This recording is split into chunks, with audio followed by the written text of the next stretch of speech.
해가 저물어가는 늦은 오후에 어느 한 청년이 공원 벤치에 이렇게 앉아 있었습니다. 공원을 청소하는 관리인이 힘없이 앉아 있는 청년을 보고 좀 이상히 여겨서 말을 겁니다. 이보시오 젊은이, 당신 누구요? 이 젊은이가 힘없이 답을 했습니다. 글쎄요, 내가 누구인지 몰라서 생각하는 중입니다. 이상하게 생각한 이 관리인이 다시 묻습니다. 그러면 당신 집은 어디요? 어디서 왔어요? 젊은이가 다시 대답합니다. 그것도 잘 몰라서 지금 생각하고 있습니다. 관리인이 정말 이상하게 여겨서 좀 강경한 어조로 물었습니다. 계속 여기에 있을 거요? 어디 갈 데 없어요? 젊은이가 역시 알 수 없는 말로 대답을 해요. 글쎄요, 그걸 알았으면 벌써 여기를 떠나지 않았겠어요? 누가 봐도 약간 이상한, 약간 모자란 청년 같아요.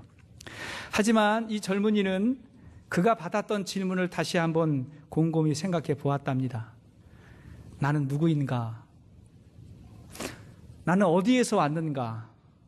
그러면 나는 어디로 가는가? 질문을 이렇게 바꿨더니 굉장히 심오한 질문 아니에요? 네, 맞습니다. 이 젊은이가 그 유명한 프랑스의 철학자이며 물리학자였던 르네 데카르트였다고 합니다. 자, 나는 누구인가? 나는 어디로 가는가에 대한 질문은 우리가 반드시 해야 하지만, 그러나 사실은 영원히 풀리지 않는 질문입니다. 왜냐하면 이것은 지식의 영역이 아니라 믿음의 영역이기 때문에 그렇습니다. 지식으로 알 수 있는 게 아니에요.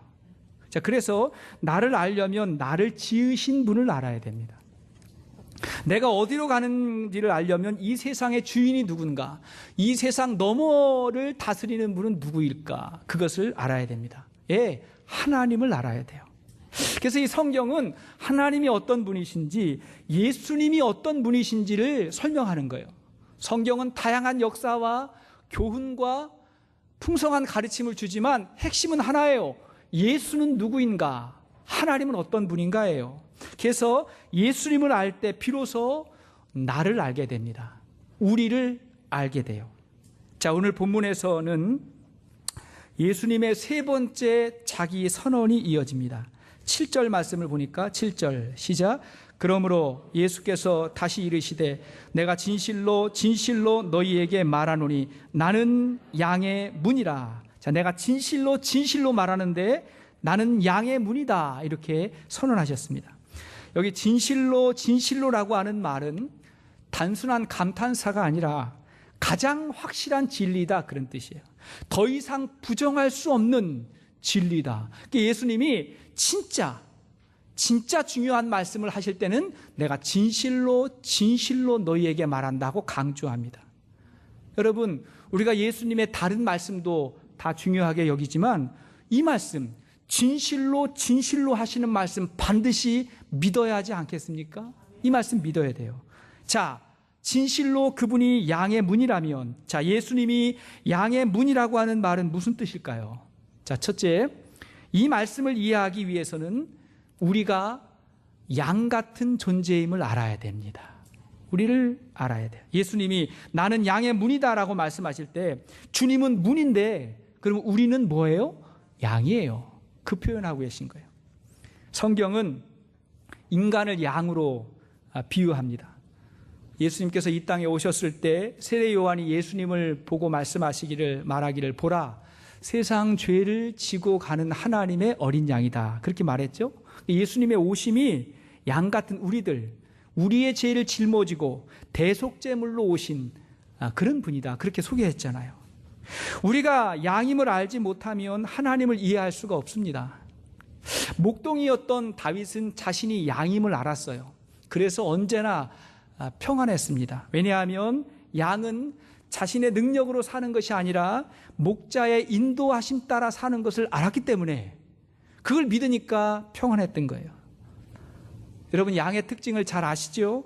제가 몇 차례 말씀드린 것 같은데 다시 한번 좀 생각해 보면, 양은 겉으로 보기에는 굉장히 평화롭고 순결한 동물 같지만 사실은 세상에 존재하는 동물 가운데 가장 연약하고 고집스러운 동물이라고 해요.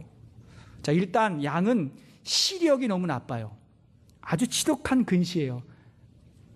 베이는 게 없어요. 무서운 존재예요. 베이는 게 없어요. 그래서 방향 감각도 없어가지고 길을 스스로 찾지 못해요. 앞에 걸어갈 때는 앞에 가는 여성 엉덩이만 보고 따라가는 거예요. 그러다가 한꺼번에 길을 잃고 그런데요. 누군가 인도해 주지 않으면 양은 반드시 길을 잃는답니다. 그리고 양은 자기 생명을 스스로 보호하지 못해요. 군뱅이도 구르는 재주가 있다 그러는데 양은 정말 약합니다. 몸에 비해서 하체가 너무 약해가지고 넘어지면 일어나지 못하고 버둥대는 거예요. 여러분, 하체가 강해야 됩니다. 그렇죠? 양은요, 뚱뚱해가지고 다리는 약해가지고 일어나지는 못하고 혹 웅덩이 같은 곳에 빠지기라도 하면 절대로 나올 수가 없대요. 양에게 뿔이 있긴 있지만 뾰족한 부분이 뒤로 말려 있기 때문에 싸우는데 전혀 도움이 되지 않는데요. 반면에 보기와는 달리 가까이 가면 냄새가 굉장하고 굉장히 지저분하대요. 양이 예쁘다고 가까이 다가가서 쓰다듬어 주려고 하면 냄새 때문에 속이 뒤집힌다 그래요. 냄새가 나요. 또 고집은 얼마나 대단한지, 날이 더울 때는 떨어져 있어야 되는데 붙어 있고, 자기네들끼리. 또 추울 때는 좀 같이 모여야 되는데 떨어져 있고, 그걸 다 이제 목자가 해준다는 거예요. 세상에 이런 동물이 어디에 있을까? 자, 그러고 보니 우리 이야기하는 것 같지 않아요? 우리들, 나 이야기하는 것 같아요. 그래서 우리가 주님을 만나서 회개할 때 나는 양입니다 라고 회개하는 거예요. 나는 양입니다. 난 내가 어디로 가야 될지 모릅니다. 내일 일을 우리는 알 수 없습니다. 나는 한번 낙심하면, 그러잖아요. 우리가 한번 마음에 낙심이 오면 잘 일어서지도 못해요. 얼마나 낙심이 큰지. 내 속에 너무 더럽고 지저분한 것이 많고 때로는 너무 고집스러워가지고 내 뜻대로만 가려고 했던 우리의 인생들입니다. 그러고 보니 내가 양이었네요 하고 우리가 회개하는 것이죠. 자, 그러나 이렇게 무능하고 무지한 양이 살 수 있는 것은 뭐죠? 양을 너무나 사랑하는 목자가 있기 때문에 사는 것입니다. 목자가 양이 넘어지면 다시 일으켜줘요. 웅덩이에 빠지면 다시 건져줘요. 날마다 닦아주고 쓰다듬어줘가지고 멀리서 보면 양들이 평화롭게 살아가요. 여러분, 우리는 양이지만 주님이 목자이십니다. 믿습니까? 나는 양이지만 주님이 목자예요. 이런 말 아세요? 사자가 이끌어가는 양의 군대하고 양이 이끄는 사자의 군대가 싸우면 누가 이길까요? 사자가 이끄는 양의 군대가 이긴답니다. 왜냐하면 사자가 이끌면 양이 사자처럼 되는 거예요. 리더가 중요해요. 여러분, 우리는 양이지만, 우리는 부족하고 연약하지만 세상을 승리할 수 있는 비결은 뭐냐면 사자보다 더 강한 주님이 우리의 목자이시기 때문에, 우리를 이끌어 가시기 때문에, 그분 때문에 당당하고 용감한 거예요. 그분이 이끌어가요. 양이 잘하는 거 하나 있습니다. 우리도 이거 잘해야 되는데, 그게 뭐냐? 소리를 분별하는 것입니다.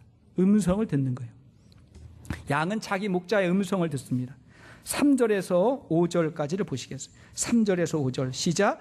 문지기는 그를 위하여 문을 열고 양은 그의 음성을 듣나니 그가 자기 양의 이름을 각각 불러 인도하여 내느니라. 자기 양을 다 내놓은 후에 앞서가면 양이 그의 음성을 아는 고로 따라오되 타인의 음성은 알지 못하는 고로 타인을 따르지 아니하고 도리어 도망하느니라. 여기를 보면 이 문지기가 목자의 역할을 하는 거죠. 문지기가 부르면 양이 나온다는 거예요. 근데 자기 목자가 부르지 않으면 양은 반응하지 않는다는 거예요. 양은요, 기가 막히게 자기 목자의 음성에 반응한대요. 그 음성만 듣는데요. 우리가 부족하고 연약하지만 예수님의 음성을 들을 수 있는 귀가 열리면, 하나님의 음성을 들을 수 있는 영적인 귀가 열리면 우리는 사는 겁니다. 음성에 따라 사는 거예요. 근데 이 음성이 들리지 않잖아요? 여러분, 예수님이 말씀하실 때 어려운 이야기 아니에요.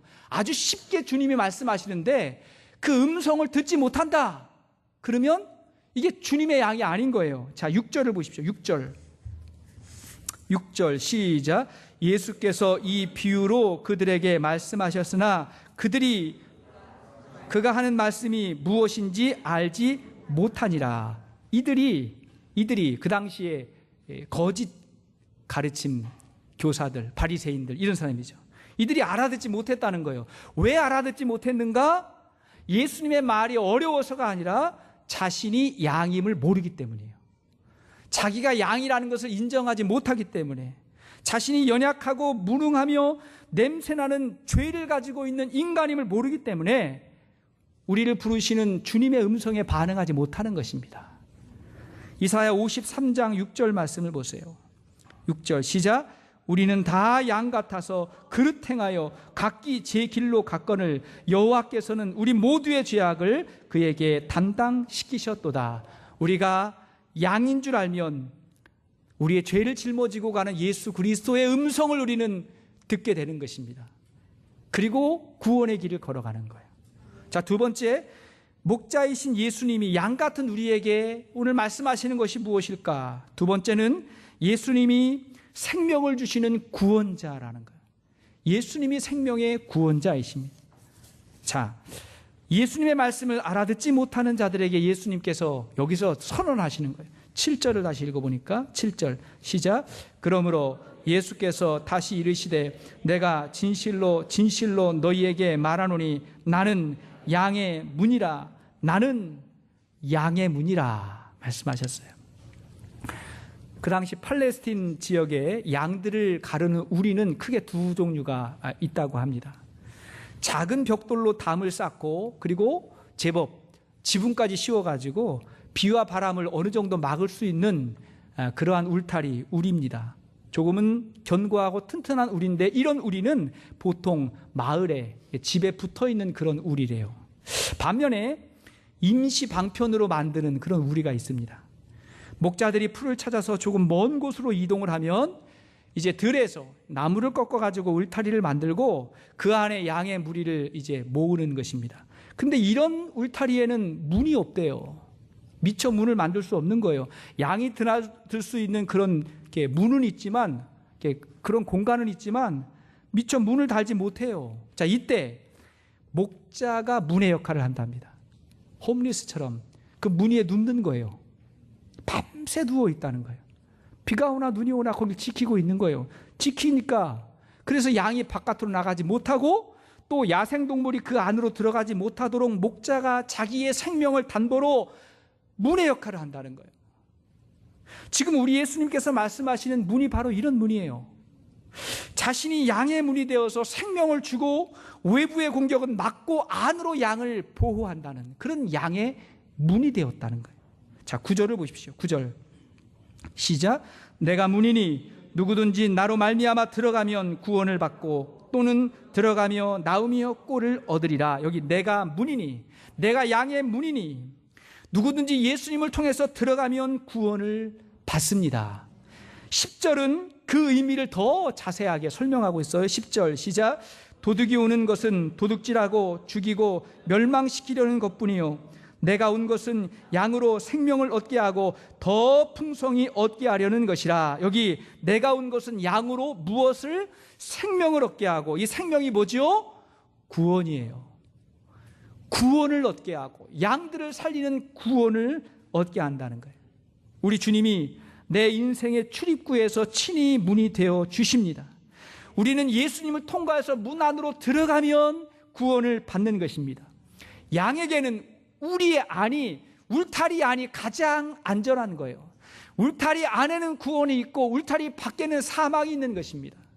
노아의 방주처럼 방주 안에는 구원이 있고 방주 밖에는 사망이 있는 것입니다. 예수님은 구원의 문이 되어주시려고 자기의 생명을 우리에게 주셨어요. 생명을 주셨어요. 그분이 십자가에서 죽으심으로 우리를 영원히 사랑한다는 것을 보여주셨고 또한 죽음을 이기시고 다시 부활함으로 영원한 능력을 우리에게 보여주셨습니다. 우리의 구원자세요. 자, 여기서 더 중요한 게 있는데 예수님이 구원자일 뿐만이 아니라 예수님만이 유일한 구원자입니다. 예수님만이 구원자예요. 이 세상에 우리에게 구원을 주실 수 있는 분은 예수 그리스도밖에 없으십니다. 양의 우리에는 문이 하나밖에 없거든요. 문이 하나밖에 없어요. 성경에 뭐라 했어요? 만일에 그 문으로 들어가지 않거나 그 문으로 인도하지 않으면 뭐라 그랬죠? 절도요, 강도라고. 다른 데로 들어가거나 다른 곳으로 인도하면 절도요, 강도다. 거짓이라는 것입니다. 오래전에 교회 가기 싫은 77가지 이유라는 책이 있었습니다. 교회 가고 싶은이 아니에요. 교회 가기 싫은 77가지 이유라는 책이 있었는데, 이 책은 많은 젊은이들에게 직접 설문조사를 해가지고 자신들이 교회 가기 싫은 이유를 들었어요. 그리고 그걸 써가지고 한번 이렇게 대처하기 위한 책으로 쓰여진 겁니다. 들어보면 나름대로 일리가 있고 또 교회가 바꿔야 될 것도 많이 있다고 생각합니다. 그런데 그 가운데 이런 내용이 있었어요. 들어보십시오. 기독교는 너무 배타적인 것 같아요. 타 종교, 다른 종파를 존중할 줄 알아야 되는데 다른 종교에는 구원이 없다는 건 너무 이기적인 거 아닌가요? 예수님도 원수를 사랑하라고 하셨는데 다른 종교를 사랑하지 않나요? 그래서 나는 교회에 안 갑니다. 이게 이유라는 거예요. 이 주장이 전혀 틀리지는 않습니다. 왜냐하면 우리는 다른 종교를 존중해야 됩니다. 존중해야 되고 다른 종교에 속한 사람도 충분히 사랑해야 됩니다. 주님이 그러셨잖아요. 충분히 사랑해야 돼요. 그래서 이번에 우리가 인도네시아에 헌금, 구제헌금 하는 거 아닙니까? 인도네시아는요 90%가 이슬람입니다. 한 2, 3%밖에 안 돼요, 크리스찬이. 근데 거기를 돕고자 하는 모든 단체는 다 기독교 단체예요. 몇 년 전에 네팔에서 큰 지진이 있었습니다. 아주 큰 지진. 거기에도 국제 구호 단체들이 또 많은 선교사님들이 많이 도왔어요. 그리고 나서 네팔에요 굉장한 부흥이 있었습니다. 많은 사람들이 교회로 오게 됐는데 그 이유가 뭐냐면 한 분이 그러는 거예요. 진짜 어려움을 당하고 보니까 도와주는 사람은 그리스도인들밖에 없더라. 교회밖에 없더라. 그런 고백을 하면서 많은 사람들이 교회에 오게 됐는데, 하여튼 결과는 어찌 될지 모르겠지만 그들을 도와야 됩니다. 기도해야 돼요. 많은 사람들이 실제로 돕고 있습니다. 그러나 사랑하고 존경하는 것과 진리를 믿는 것은 구별해야 됩니다. 진리는 여러 개일 수가 없어요, 여러분. 그게 진리의 특징이에요. 생각해 보세요. 내 아내도 사랑하는 사람이고 내 친구의 아내도 사랑받기에 충분한데 그렇다고 그가 내 아내가 될 수 있는 건 아니잖아요. 그죠? 아내는 한 사람이에요. 우리 어머니도 존경스러운 분이시고 다른 사람의 어머니도 충분히 존경받기에 합당하지만 나의 어머니는 한 분이에요. 그건 진리예요. 내 어머니 한 분이죠.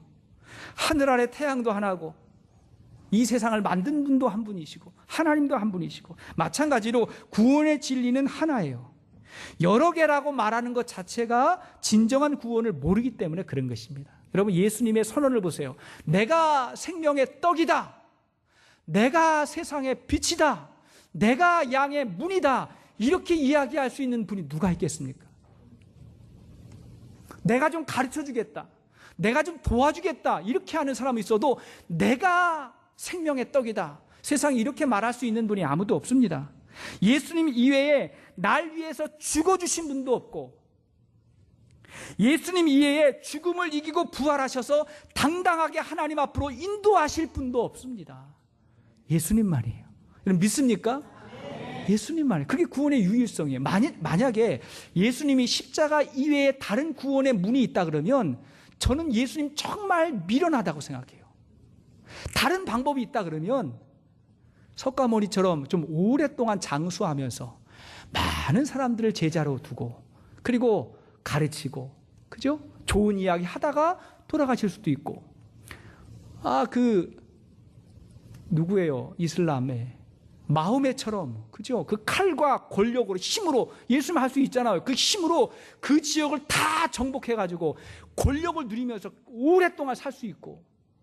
예수님은요, 너무 비참하고 너무 초라하게 십자가 위에서 못 박히시고 피 흘리시면서 너무 비참하게 돌아가셨어요. 왜 그러셨을까? 그 방법 이외에 다른 방법이 있었다 그러면 그거 하실 수 있는데, 그때 예수님을 따르던 분들은 예수님이 그렇게 하기를 원했는데 우리 예수님은 그 길이 아니라 십자가로 가셨단 말이에요. 왜 그래요? 그 방법밖에는 우리를 구원할 수 있는 길이 없기 때문에, 방법이 없기 때문에, 우리 힘과 능력으로 할 수 없기 때문에 그분이 대신 돌아가신 것입니다. 그게 십자가예요. 사도행전 4장 12절 말씀 보니까 시작. 다른 이로서는 구원을 받을 수 없나니 천하 사람 중에 구원을 받을 만한 다른 이름을 우리에게 주신 일이 없음이라 하였더라. 예수님이 구원자이시고, 아니 예수님만이 유일한 구원자이십니다. 자, 세 번째 믿어야 할 것은 유일한 구원자이신 예수님 안에 풍성함이 있다는 거예요. 이것은 자유함이에요. 예수님 안에 자유함이 있어요. 9절 말씀을 다시 보면 내가 문이니 누구든지 나로 말미암아 들어가면 구원을 받고 또는 들어가며 나오며 꼴을 얻으리라 그랬는데, 여기에 또는이라고 하는 말보다 더 좋은 말이 있어요. 또는이라고 하는 말은요, 둘 중에 하나라는 말이잖아요. A 또는 B 그러면 A든지 B든지 그런 거죠. 말씀을 읽어보면 나로 말미암아 들어가면 구원을 받고 또는 들어가며 나오며 꼴을 얻으리라. 이 둘 중에 하나처럼 보이는데, 이 또는이 사실은 그리고예요. 그리고 나로 말미암아 들어가면 구원을 받고 그리고 들어가며 나오며 꼴을 얻으리라. 양의 문이 되신 예수님을 만날 때마다, 그분을 대할 때마다 푸른 꼴이 임한다. 이게 풍성함입니다. 자, 10절은 이것을 다른 비유로 말하죠. 10절 우리가 암송했으면 좋겠는데 다시 한번 시작. 도둑이 오는 것은 도둑질하고 죽이고 멸망시키려는 것뿐이요 내가 온 것은 양으로 생명을 얻게 하고 더 풍성히 얻게 하려는 것이다. 자, 양으로 생명, 구원을 얻게 하고 더 풍성히 하려는 것이다. 더 풍성한다. 우리 예수님께서 우리를 구원하시고, 야 이제 구원받았으니까 됐지, 천국 간다, 네 마음대로 살아라, 그렇게 말씀하시는 분이 아니라, 예수님은 구원받은 우리가 예수님과 함께 풍성한 삶을 살기를 원하세요. 예수 안에서 풍성한 삶, 자유함이죠. 주님과 함께 사는 풍성한 삶. 저는 예수 그리스도 안에 없는 게 없다고 생각합니다. 그분이 우리를 풍성함으로 이끌어가요. 그렇다고 예수님이 우리에게 모든 세상의 것을 다 준다, 그런 의미하고는 약간 달라요. 주님 자체가 풍성하신 분이에요. 어떤 분들은 이런 생각도 해요. 종종 왜 예수님이 양의 문이 되셔서 우리를 울타리 안에만 있게 하십니까? 왜 울타리 안에만 있게 하십니까? 진정한 자유와 풍성함은 울타리 밖에 있는 거 아니에요? 밖에 먹을 게 얼마나 많습니까? 돌아다니면 풀도 많고 아름다운 게 얼마나 많아요. 밖에 우리를 부르는 데가 얼마나 많습니까? 하면서 밖에 미련을 갖게 해요. 이것이 마귀의 유혹이라는 거 아시죠, 여러분? 이게 마귀의 유혹이에요. 아이들이 그래서 가출하는 거예요. 경험 있으신 분, 심증은 가는데 물증이 없는 분들이 몇 분 있으신데, 애들이 그래서 가출하는 거죠. 학교 밖에, 그죠? 집 밖에 자유가 있다고 이제 헤매는 거죠. 착각하는 거죠. 우리 아이들이 곧잘 그런 말을 해요. 곧잘 언제냐? 월요일 아침에 아빠 꼭 학교 가야 돼요. 꼭 학교 가야 돼요. 이렇게 얘기를 해요. 그럼 제가 말해요. 안 가도 괜찮아. 안 가도 괜찮아. 그런데 너 지금 학교 안 가고도 밥 먹고 살 수 있는 방법이 있으면 그렇게 해. 그렇게 얘기해요. 그러면 알겠어요. 그리고 또 이제 가요. 갔다 오면 또 좋다고 또 이제 하루를 보내죠.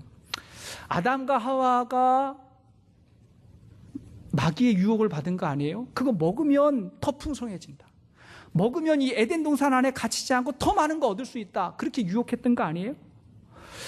근데 우리가 양이라는 걸 알아야 된다니까요. 양은 자기를 알아야 돼요. 울타리 밖에 많은 게 있어도 우는 사자가 삼킬 차를 찾고 다닌다고 했잖아요. 다 가질 수도 없고 얻을 수도 없어요. 양에게 가장 중요한 것은 양을 인도하는 목자에 대한 신뢰예요. 목자와의 관계 속에서 풍성하게 있는 거예요. 목자를 믿고 신뢰하느냐에 따라서 우리는 풍성함을 경험하게 됩니다. 왜? 그분이 우리를 인도해 갈 거니까. 팔순이 넘으신 어머니가 아들에게 이렇게 말했대요.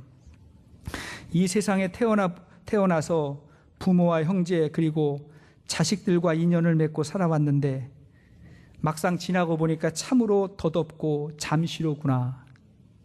10대에는 세월 자체를 의식하지도 못한 채 지나가 버렸는데 20대가 되니까 영 세월이 가지 않더구나.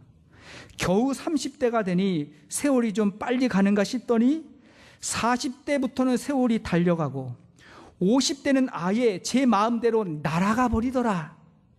도대체 언제 이렇게 나이가 들었는지 아무리 생각해도 알 수가 없구나. 그렇게 고백을 했대요. 사실은 모든 사람들의 고백이고 앞으로 우리의 고백이 될 거라고 저는 생각합니다. 이런 세상을 살면서 우리가 세상을 목적으로는 풍성한 삶을 경험하기가 불가능합니다. 왜냐하면 세상의 끝이 허무와 공허이기 때문에 그래요. 세상이 그래요. 결국 우리의 풍성함은 예수님으로 충만해야 돼요. 예수님으로 풍성해야 돼요. 인간이라고 하는 존재는요, 하나님께서 세상보다 더 귀하게 우리를 지었기 때문에 우리 마음에는요, 세상에 있는 것 모든 걸 다 가져도 허무한 게 있어요. 우리 마음이 완전하려면 이 세상보다 더 큰 존재가 내 안에 쑥 들어와야 돼요. 이 세상보다 큰 존재가 들어와야 되는데 그 존재가 누구라 그랬죠? 예수님이에요. 예수님이 쑥 들어오면 그분의 풍성함으로 인해서 세상의 풍성함을 우리가 경험하게 되는 것입니다. 여러분, 인간이요, 하나님으로 행복하지 못하면 인생은 그 어떤 것으로도 행복할 수가 없습니다. 이게 신앙의 고백이에요. 그래서 우리 모든 인생의 허무 끝에 부활이요 생명 대신 예수님이 보이면, 그분이 보이면 사는 겁니다. 주님이 나와 함께 하셔. 괜찮아, 주님이 나와 함께 하셔. 세상 끝은 천국이야. 천국이야. 주님이 나를 온전하고 복된 곳으로 인도할 거야. 더 좋은 거 주실 거야. 주님이 나의 목자야. 내 생명이야. 이런 고백 가지고 살아갈 수 있는 풍성함이 우리 모두에게 있기를 축복합니다. 다윗이 일찍이 그 풍성함을 알았기 때문에 다윗이 그렇게 살고 그 다음에 이렇게 고백했죠. 시편 23편 1절 이하의 말씀을 보니까 우리가 그대로 한번 다 읽고 신앙의 고백으로 삼으십시다. 시작. 여호와는 나의 목자시니 내게 부족함이 없으리로다. 그가 나를 푸른 풀밭에 누이시며 쉴 만한 물가로 인도하시는도다. 내 영혼을 소생시키시고 자기 이름을 위하여 의의 길로 인도하시는도다. 내가 사망의 음침한 골짜기로 다닐지라도 해를 두려워하지 않을 것은 주께서 나와 함께 하심이라. 주의 지팡이와 막대기가 나를 안위하시나이다. 주께서 내 원수의 목전에서 내게 상을 차려주시고 기름을 내 머리에 부으셨으니 내 찬이 넘치나이다. 내 평생의 선하심과 인자하심이 반드시 나를 따르리니 내가 여호와의 집에 영원히 살리로다. 아멘. 이것이 하나님과 예수 그리스도 안에서 풍성함을 경험한 신앙의 고백인 것입니다.